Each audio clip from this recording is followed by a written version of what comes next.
What's going on, guys? Welcome back to the channel. It's been a while.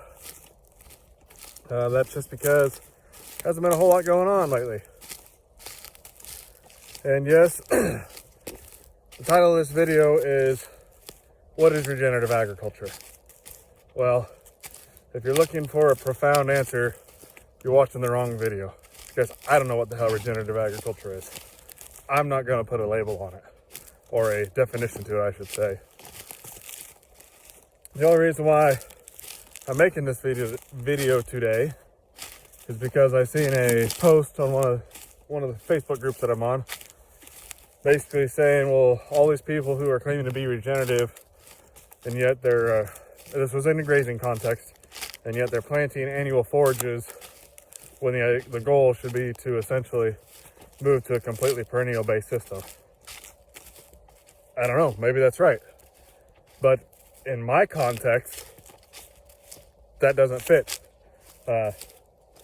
We are on exclusively rented land, not 100%, but 80%, 90%, probably not, yeah, probably literally 90% or a little over is farm ground. It has been farm ground for a lot of years. So it doesn't really make much sense to try and move to a completely perennial system, at least long term. Now, maybe doing something like a perennial break, maybe that would make sense. I don't know, but I do know that establishing many of those perennials is not cheap. You're looking at, when I've played with a green cover seeds sport mix calculator, played around with some different perennial mixes, you can pretty easily, and this was before prices got really high, you could pretty easily get up to $60 without trying too hard.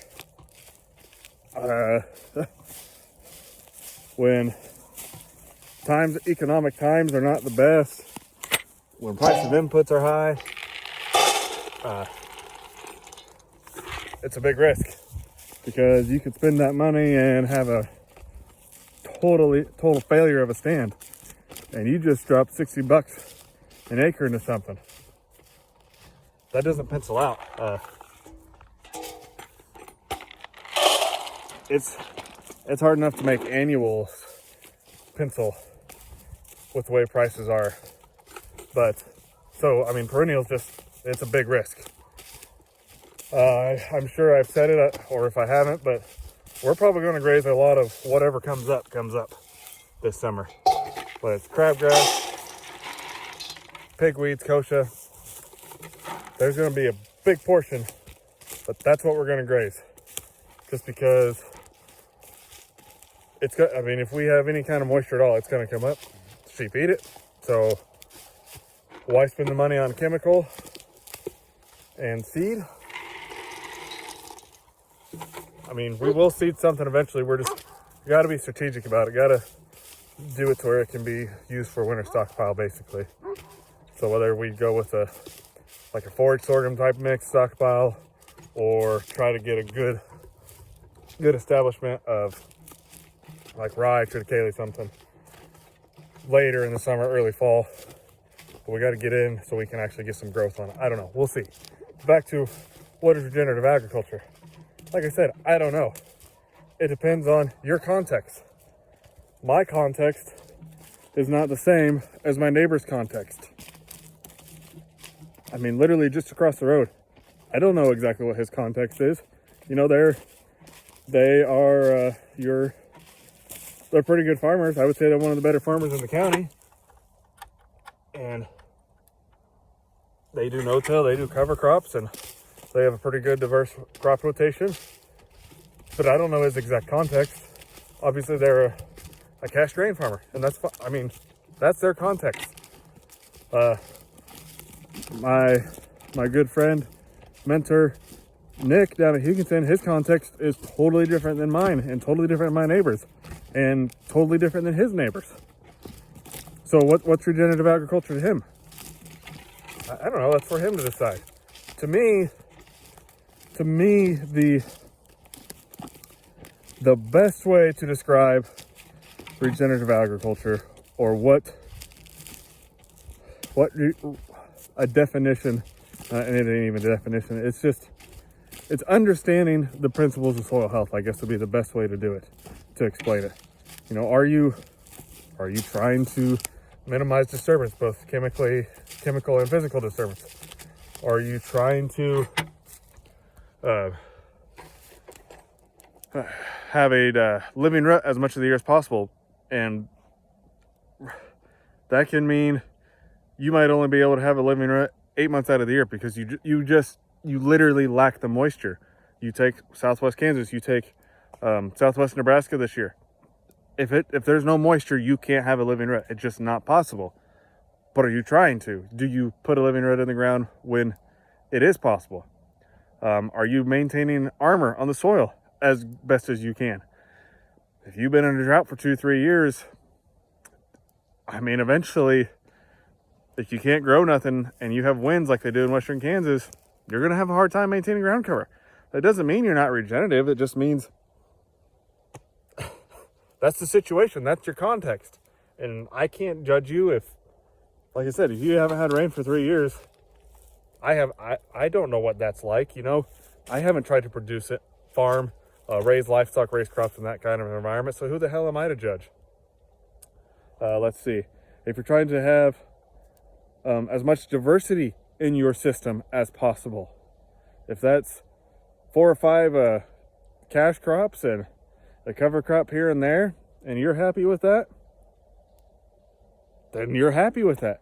Me, I want as much diversity as possible, whether it's annuals in the form of what I plant, or annuals in weeds, whether it's crabgrass or pigweed or kochia, whatever. You know, it is diversity. It does hold the soil. It does provide feed for my livestock, and that's the other thing. If you have livestock, or if it fits your context, are you trying to implement livestock properly onto your system? Whatever that looks like. For some people, it's not possible.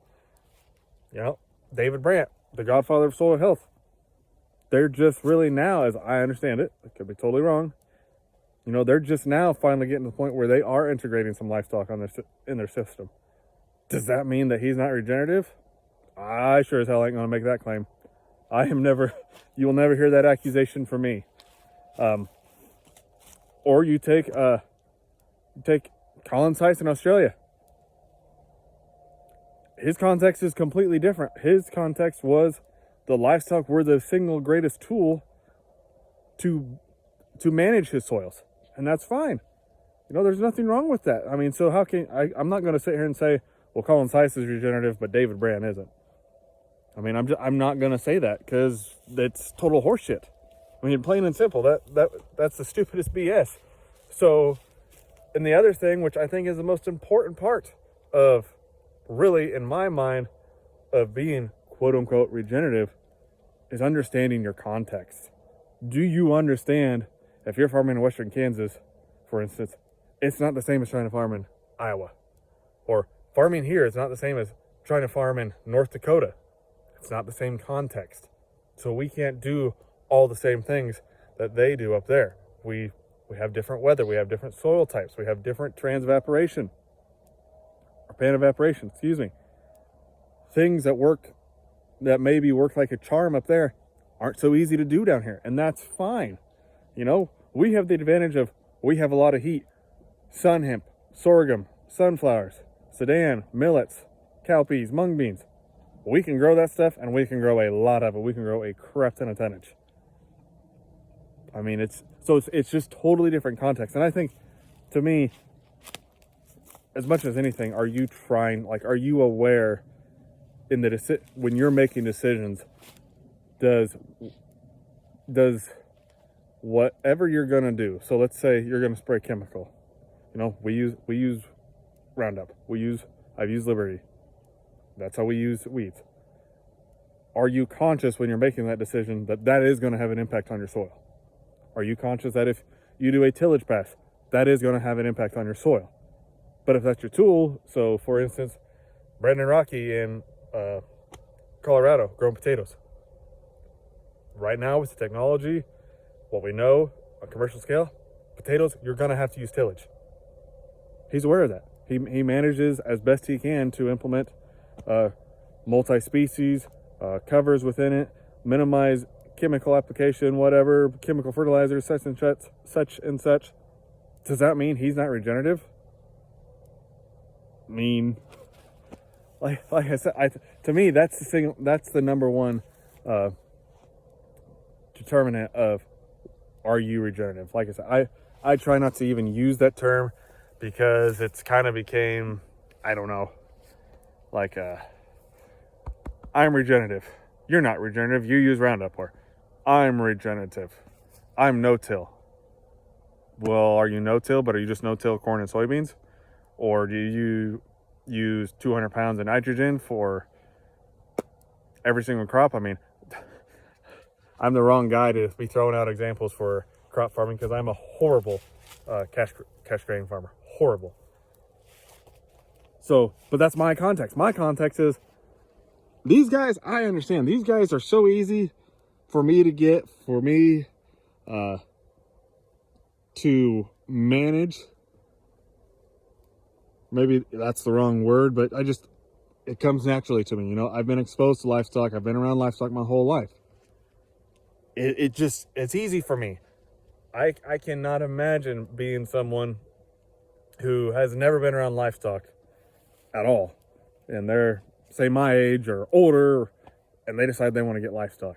You are a braver person than I am. Because you have so much to learn. There's so much you don't know, and frankly, the only way to know and learn it is you got to have them. And you're gonna have stock that dies. You're gonna screw up. I applaud anybody who has not had livestock in their life wanting to try and integrate livestock. I commend you immensely.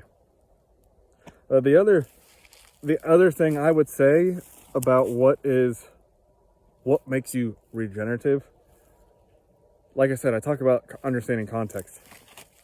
So basically, the other thing I would say is your mindset. Like, do you understand that the soil is a living, breathing ecosystem full of millions of microbes that we barely understand, but we know are vitally important to a healthy, functioning soil? Because in my experience, what I've seen, if you don't understand that, or you're not cognizant of it in your management decisions, you'll probably never really get anywhere on your soil health journey. I guess we can put it that way. I don't mind throwing out the word soil health. You know, I think a lot of people are striving to do that. We just, like I said, we all have a different journey, different ways of approaching it, whether from like just what we understand, our economic context, our ecological context, our family context. And that is one thing, I keep on using that word context. I think regenerative agriculture and holistic management go hand in hand, because holistic management is not about teaching you how to graze. It's not about telling you how to graze. It's about teaching you how to think. It's about teaching you what works for what are your goals, what works for you personally, what works for your family, what works for the society you live in, and what works for your local in your ecological niche, wherever you're at. North Central Kansas is not the same as Southeast Kansas. I am probably going to have to manage my grazing differently than a producer in Southeast Kansas. And you got to be able to understand that. You can't just take a cookie cutter approach. I can't just watch Greg Judy and try and graze the way he grazes here. It's not the same. His context, maybe even if you have the same ecological niche, we don't have the same family structure or society. No, yeah, family. Yeah, we don't have the same family structure. You know, his family structure, his family dynamics are totally different than mine, and that's fine. But we all want the same thing in the quote unquote regenerative community. Like I said, I really don't like that word because they're trying to slap labels on it, and they're trying to, I don't know. I don't like that term at all. I prefer soil health movement. Those of us in the soil health movement, we all want the same thing. We're just going to all approach it completely differently, and that is fine. We can all take information from one another, throw in bits and pieces into each of our operations, and as like I said, as long as the end goal is the same, I don't care how the journey is. So I don't know. I'd say that's been going for 15 minutes. It's probably long enough.